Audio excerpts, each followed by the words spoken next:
یہ ماہ سیام آئے گا تو کیسے کیسے نکلیں گے دین سکھانے والے۔ اب تو سارا سال جو لوگوں کو ڈانس سکھاتے ہیں، رمضان میں وہ دین سکھانے آ جاتے ہیں، اور کیسے کیسے روپ اور کیسے کیسے چہرے جو ہیں وہ میڈیا کے اوپر بیٹھے ہیں، وہ سارے دین سکھا رہے ہوتے ہیں، لیکن کوئی ایک بھی نہیں سیکھ پاتا، اس لیے کہ دین لفظوں سے نہیں سکھایا جاتا، دین عمل سے سکھایا جاتا ہے۔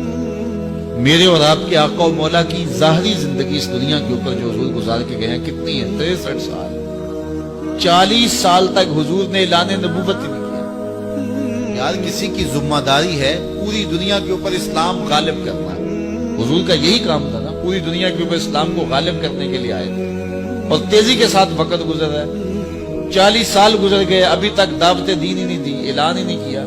کہا محبوب 40 سال تک تیرے کردار کا سحر ان کے سینوں میں، ان کی روحوں میں اتر جائے، پھر آپ بولیں گے تو پھر کردار کی چمک اور روشنی اتنی ہوگی تیری بات کا انکار نہیں کر سکے۔ تو 40 سال تک حضور کے کردار کی چمک لوگوں کو جو ہے وہ اپنی طرف بلاتی رہی، اور پھر 40 سال کے بعد حضور نے جو ہے وہ کوہ صفا پہ سب کو بلایا، اور بلا کے کہا لوگوں اگر میں کہوں کہ اس پہاڑ کی دوسری جانب سے ایک لشکر آ رہا ہے جو تمہیں کچل کے رکھ دے گا تو میری بات مان لو گے؟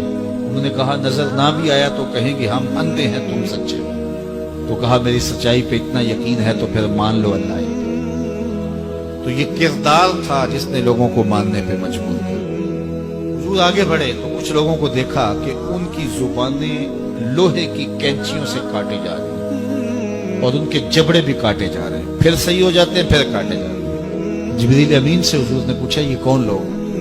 تو عرض گزار ہوئے ہؤلاء خطباء الفتنہ، یہ آپ کی امت کے فتنہ پرور خطیب ہیں، جن کی زبان سے نکلتے ہوئے انگارے قوم میں آگ لگا دیتے تھے اور لوگوں میں تفریق، تشدد اور افتراق کے بیچ بوتے تھے۔ یہ منبر اور محراب کی ذمہ داری انتہائی حساس ذمہ داری، یہ خلق خدا کی اصلاح اور امت محمدیہ کو جوڑنے کا ذریعہ ہے۔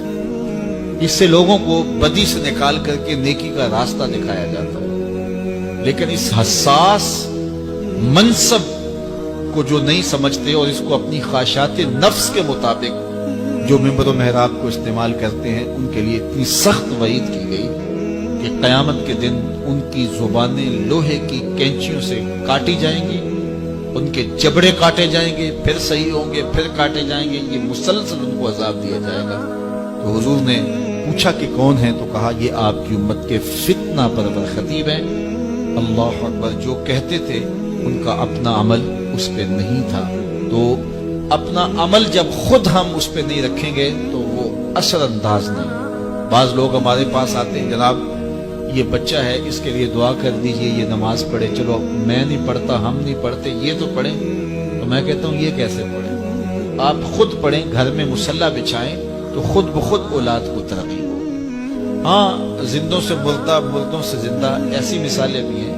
حضرت نوح علیہ السلام کے گھر میں بھی نالائق بیٹا پیدا ہو گیا۔ تو ایسا ہو جاتا ہے، بعض اوقات اچھے لوگوں کی اولادیں بھی بگڑ جاتی ہیں اور بعض اوقات برے لوگوں کی اولادیں بھی اچھی ہو جاتی ہیں، لیکن ضابطہ یہ نہیں ہے، یہ کبھی کبھی ہوتا ہے۔ ضابطہ یہ ہے کہ اچھے لوگوں کی اولادیں اچھی ہوتی ہیں، برے لوگوں کی اولادیں بری ہوتی ہیں۔ جو ماں باپ کا عمل ہو اس کا عکس اولاد پہ پڑتا ہے، اچھا ہے یا برا ہے۔